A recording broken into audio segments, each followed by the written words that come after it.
They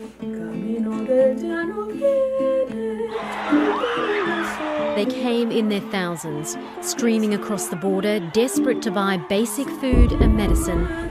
Venezuela has found itself with a huge hole in its budget and has been unable to feed its people.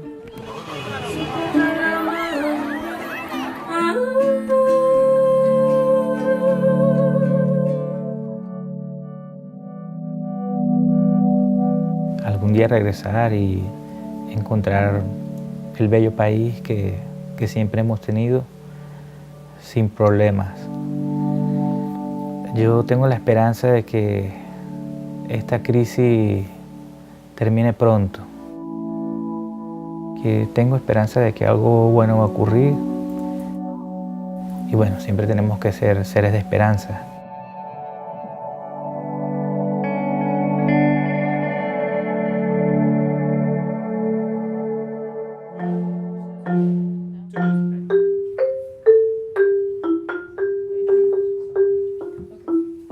Comencé a enseñar música bastante joven, a la misma vez que comencé a recibir clases.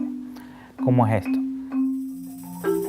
Pasados quizás unos 5 meses, mi profesor me dice, ya está listo para enseñar a los más chiquitos, a los más nuevos. Entonces yo dije, wow, yo no sé enseñar, a mí no me gusta enseñar.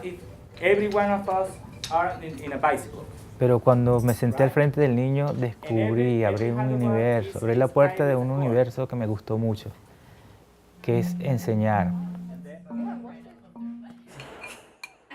No dejo pensar en la gente que no puede comer. Es normal tener los anaqueles provistos de comida y recordar cómo allá no existe. Desde el mismo momento que nos vinimos hace 5 años, pues yo estaba pendiente de las cosas y siempre le preguntaba, mami, ¿cómo está la cosa? Ella es una persona bastante tranquila, nunca se queja.